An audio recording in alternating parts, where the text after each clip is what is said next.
سے اعوذ باللہ من الشیطان الرجیم بسم اللہ الرحمن الرحیم صاد، یہ حروف مقطعات ہیں جو اللہ اور اس کے محبوب صلی اللہ علیہ وآلہ وسلم کے درمیان ایک آپ سمجھ لیں کمیونیکیشن کے کوڈ ورڈز ہیں جن کی تفصیلات امت کو نہیں بتائی گی، اور نہ یہ کوئی ایسی چیز تھی کہ جس کی وجہ سے کوئی قرآن حکیم کی تعلیمات میں کوئی نقص پڑ جاتا کہ اگر ان کے مطالب نہ بتائے جاتے۔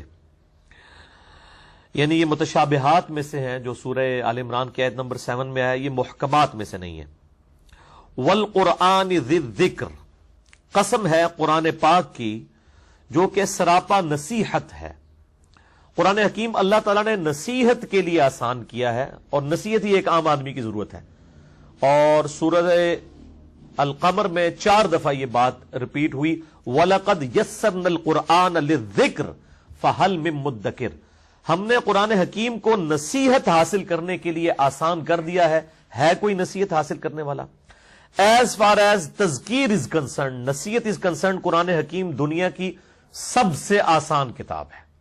یہ ایک ڈاکٹر اور انجینئر کو بھی سمجھ آئے گی، ایک موچی اور ریڈی بان کو بھی سمجھ آئے گی، ایک ان پڑھ کو بھی سمجھ آئے گی، ایک انٹلیکچوئل کو بھی سمجھ آئے گی، کیونکہ ہدایت تو ہر بندے کی بنیادی ضرورت ہے۔ یہ ہو ہی نہیں سکتا کہ یہ صرف پڑھے لکھے کو سمجھ آئے۔ اور یہ عجیب و غریب قسم کی علماء کی طرف سے اس قسم کے پروپیگنڈے کیے جاتے ہیں، جی 18 علوم چاہیے قرآن حکیم کو سمجھنے کے لیے۔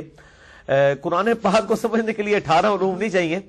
یہ 18 علوم کے نام پہلے تو یہ خود گنوائیں اور پھر بتائیں کہ صحابہ کرام کو یہ 18 علوم آتے تھے۔ یعنی صحابہ کرام میں سے گنتی کے لوگ تھے جو لکھنا پڑھنا جانتے تھے، باقی تو چٹے ان پڑھ جن کو ہم پنجابی میں کہتے ہیں نا، لکھنا پڑھنا جانتے ہی نہیں تھے۔ ان کی زبان میں قرآن حکیم نازل ہوا، اس سے انہوں نے تذکیر حاصل کر لی۔ تو ایز فار ایز تذکیر از کنسرن، قرآن حکیم دنیا کی آسان ترین کتاب ہے۔ ہاں تفصیلات میں جائیں جو عام بندے کی ضرورت نہیں، صرف انٹرسٹ والے لوگوں کی ضرورت ہے، وہ تو قرآن حکیم میں 1000 کے قریب آیات جو ہیں وہ سائنٹیفک فیکٹس کے اوپر ہیں، اسٹرانومی کی فیلڈ سے ریلیٹڈ، بایولوجی کی فیلڈ سے ریلیٹڈ، باٹنی کی فیلڈ سے، ایمبریولوجی کی فیلڈ سے، یہ تمام فیلڈز، یہ تو معذرت کے ساتھ ہمارے علماء کو بھی نہیں آتی۔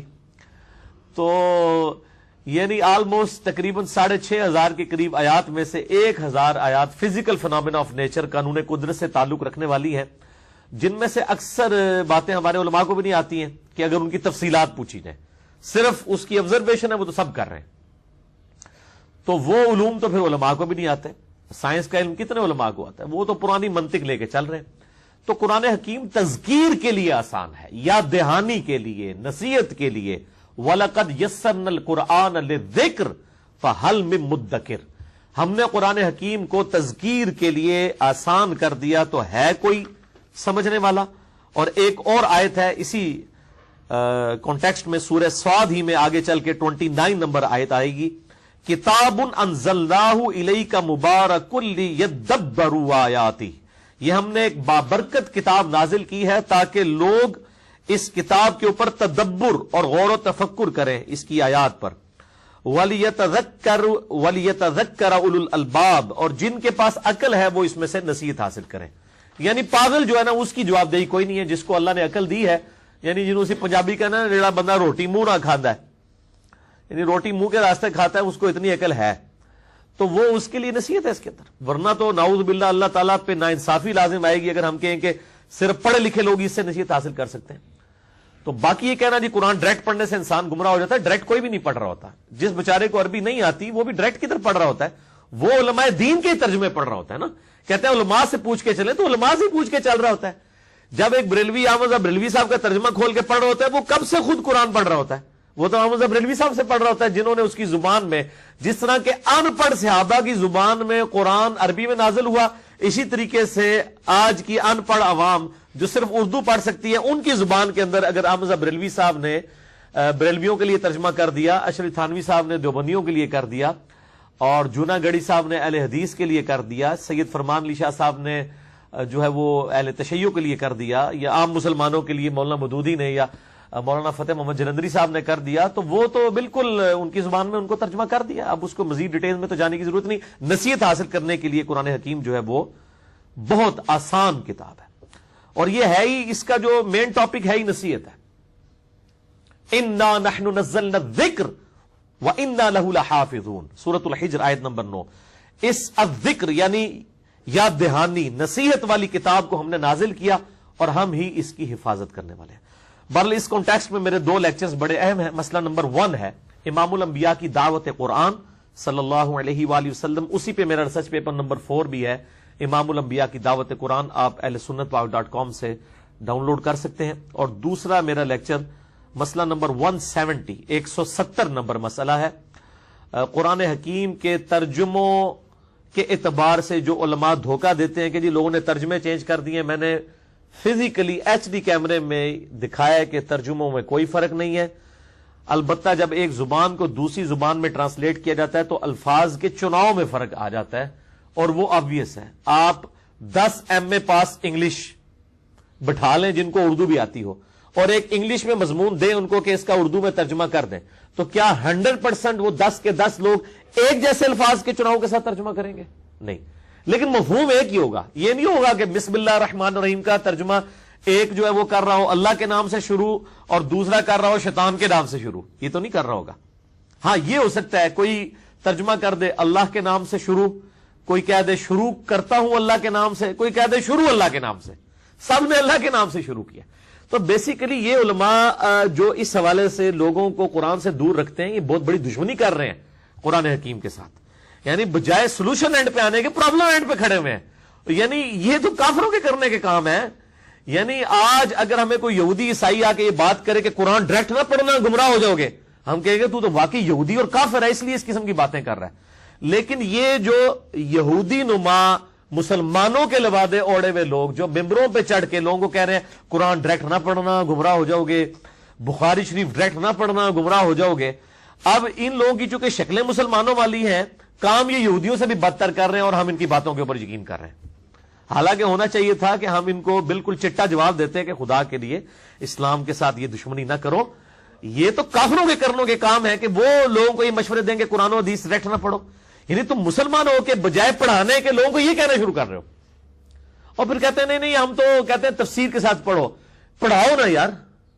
اپنے علماء کی کتابیں بغلوں میں دبا دی ہوئی ہیں, تبلیغی جماعت والوں کو فضائل اعمال پکڑا دی ہے, اور دعوت اسلامی والے جو ہیں ان کو فضائل سنت پکڑا دی ہے. اپنے اپنے فرقوں کی کتابیں لوگوں نے پکڑائی ہوئی ہیں, اللہ کی کتاب کو پکڑانے کے لیے تیار نہیں ہے. اور جو اللہ کی کتاب کی بات کرے تو وہ اس کے پر فتوے لگانے شروع کر دیتے ہیں, اور کبھی کہتے ہیں یہ خارجیوں کا طریقہ ہے جی, وہ قرآن پاک پڑھتے تھے اور وہ قرآن پڑھ پڑھ کے جو ہے وہ مسلمانوں پہ کفر و شرک کے فتوے لگاتے تھے. تو ان کے اس دھوکے کو بھی میں نے دور کرنے کے لیے مسئلہ نمبر 154 ریکارڈڈ ہے میرا, کہ وہ صحابہ اکرام علیہم رضوان کو کافر کہتے تھے قرآن حکیم کی آیات ان پر فٹ کر کے, اور ہم قرآن حکیم پڑھ کے صحابہ اکرام اور اہل بیت کے جو دشمن ہیں, جو مذہبی لبادے میں مسلمانوں کے اندر گھسے ہوئے ہیں اور اپنے آپ کو علماء کلیم کر رہے ہیں, لوگوں کو قرآن و حدیث سے روک رہے ہیں, ہم تو ان کو سامنے لے کے آ رہے ہیں کہ بھئی یہ اسلام کے ساتھ دشمنی کر رہے ہیں.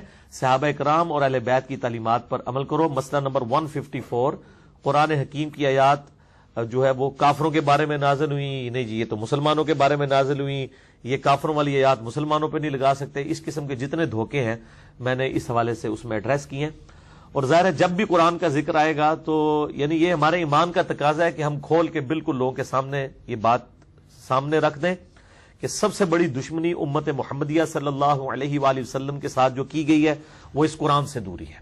یہ ابھی تو لوگوں کو نہیں بات سمجھ آ رہی, لیکن یہ مرنے کے بعد فوراً سمجھ آ جائے گی. سورۃ الفرقان کی آیت نمبر 30 ہے کہ قیامت والے دن نبی صلی اللہ علیہ وآلہ وسلم شکایت کریں گے, وقال الرسول یا رب ان قوم اتخذوا هذا القرآن مہجورا, اور نبی صلی اللہ علیہ وآلہ وسلم شکایت کریں گے کہ اللہ میری قوم نے قرآن کو پیٹ کے پیچھے ڈال دیا تھا.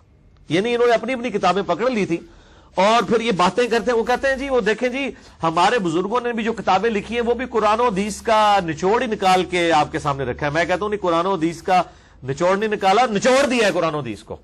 یعنی اس کو نچوڑ کے سائڈ پہ پھینک دیا اور جو پھونک تھا نا وہ آپ کے ہاتھوں میں پکڑا دیا ہے. یعنی قرآن و سنت کی جو تعلیمات ہیں, کیا ان کی بزرگوں کی کتابوں میں وہ تعلیمات وہ توحید موجود ہے؟ اگر یہ سمجھتے ہیں, یہ تو سورۃ الفاتحہ کا ٹیسٹ نہیں توحید کے حوالے سے پاس کر سکتے. یہ تو صحیح بخاری اور صحیح مسلم سے کھول کے اپنی پبلک کو جمعے کے خطبے میں نماز کا طریقہ نہیں بتا سکتے. بخاری مسلم تو چھوڑ دیں, شیخ عبد القادر جیلانی المتوفا 561 ہجری جن کو غوث پاک کہتے ہیں اور ان کے نام کے اوپر 11ویں پکا پکا کے مسجدوں میں کھائی جاتی ہیں، ان کی کتاب غنیت الطالبین جو مارکیٹ میں خود انہوں نے چھاپی ہوئی ہے، بریلویوں نے بھی، دیوبندیوں نے بھی، اہل حدیث نے بھی، اس میں سے نماز کا جو چیپٹر ہے وہ شروع میں ہی موجود ہے۔ نماز کا طریقہ پبلک کو کھول کے نہیں بتا سکتے کہ اس دفعہ تو ہم 11ویں کے چاول کھا رہے ہیں، انشاءاللہ اگلے مہینے 11ویں کی جگہ ہم ایک دفعہ 11ویں والے کے طریقے کے اوپر سنت کے مطابق نماز پڑھیں گے، اور وہ 11ویں والے کا اپنا ذاتی طریقہ نہیں ہے، وہ کوئی صحابی تو نہیں، نہ کوئی تابعی ہے، نہ کوئی تبع تابعی ہے، وہ تو 500 سال بعد ایک شخصیت آئی ہے، شیخ عبد القادر جیلانی المتوفی 561 ہجری، انہوں نے بھی نماز کا طریقہ بخاری اور مسلم سے لکھا ہے۔ یعنی پرائمری کتابیں تو ہماری وہ ہیں جو ہم نے یہ سامنے رکھی ہوئی ہیں، لیکن ہمارے علماء کے شوکیسوں میں یہ کتابیں پڑھی ہوئی ہیں، پڑھی ہوئی کوئی نہیں ہے، پڑھی ہوئی ہیں گرد آلود، پڑھی ہوئی نہیں ہے، اور جو کوئی پڑھتا ہے اس کے اوپر فتوے لگانا شروع کر دیتا ہے۔ تو قرآن حکیم ہماری ٹیکسٹ بک ہے۔ قرآن حکیم میں کیٹاگوریکل مینشن ہوا سورہ الانعام کے اندر، یہ مجھے ریسرچ پیپر نمبر 4 ذرا پکڑائیے گا عثمان بھائی، اسی کے اوپر میں نے مسئلہ نمبر 1 ریکارڈ کرایا، اور ریسرچ پیپر نمبر 4 میں نے صرف 4 پیجز کے اندر، اس کا نام میں نے رکھا ہے امام الانبیاء کی دعوت قرآن، یعنی نبی صلی اللہ علیہ وآلہ وسلم کی یہ دعوت قرآن ہے، میری ذاتی نہیں ہے۔ اور اس کو میں نے ڈیڈکٹ کیا ہے سورۃ الانعام کی آیت نمبر 19 سے، اعوذ باللہ من الشیطان الرجیم، بسم اللہ الرحمن الرحیم، وَأُوحِيَ إِلَيَّ هَذَا الْقُرْآنُ لِأُنذِرَكُم بِهِ وَمَن بَلَغَ، اے محبوب صلی اللہ علیہ وآلہ وسلم فرما دیجئے قرآن میری طرف اس لیے وحی کیا گیا تاکہ اس قرآن کے ذریعے میں تم تک بھی بات پہنچا دوں اور ہر اس شخص تک جس تک یہ دعوت پہنچ جائے۔ اسی لیے میں نے اس ریسرچ پیپر کا نام رکھا ہے امام الانبیاء کی دعوت قرآن۔ صرف 4 پیجز کے اوپر 50 آیات سے قرآن حکیم کی دعوت کا خلاصہ، قرآن حکیم کی امپورٹنس کیا ہے اس حوالے سے، یعنی اس پہ میں نے کئی ٹاپکس کور کر دیے صرف 4 پیجز کے اندر۔ جسے شوق ہے تو مسئلہ نمبر 1 میرا دیکھے، اس کو میں نے مسئلہ نمبر 1 اسی لیے قرار دیا، اور یہ ریسرچ پیپر بھی پڑھ لیا جائے، یہ 4 پیجز ہے صرف، یعنی وہ یہ آپ کو ریسرچ پیپر جتنے بھی یہاں 50-60 کے قریب لوگ بیٹھے ہیں، ان کو اینڈ پہ جتنے ریسرچ پیپر ملتے ہیں ان میں سے ایک ہی ریسرچ پیپر بھی آپ کو مل جائے گا۔ اور مسئلہ نمبر 1 اور مسئلہ نمبر 170 یہ 2 میرے یعنی زندگی کے ایسٹس ہیں جو میں نے اس حوالے سے ریکارڈ کروائے ہیں تاکہ اس امت کو بتایا جائے کہ آپ کی ٹیکسٹ بک صرف قرآن ہے۔ ان لوگ جو ہیں وہ مطلب دوسری کتابوں کو لے کے چل رہے ہوتے ہیں، میں تو یہاں تک کہتا ہوں کہ حدیث کی کتابیں بھی ہماری ریفرنس کتابیں ہیں، ہماری ٹیکسٹ بک صرف قرآن ہے۔ درس قرآن ہی ہونا چاہیے، حدیثیں اس کے ذیل میں بیان ہونی چاہیے۔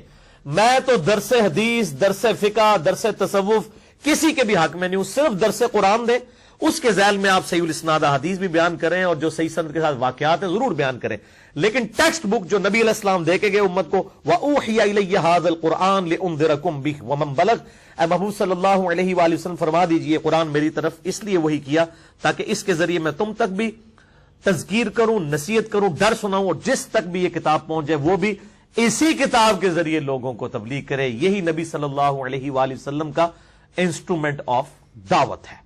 الحمدللہ۔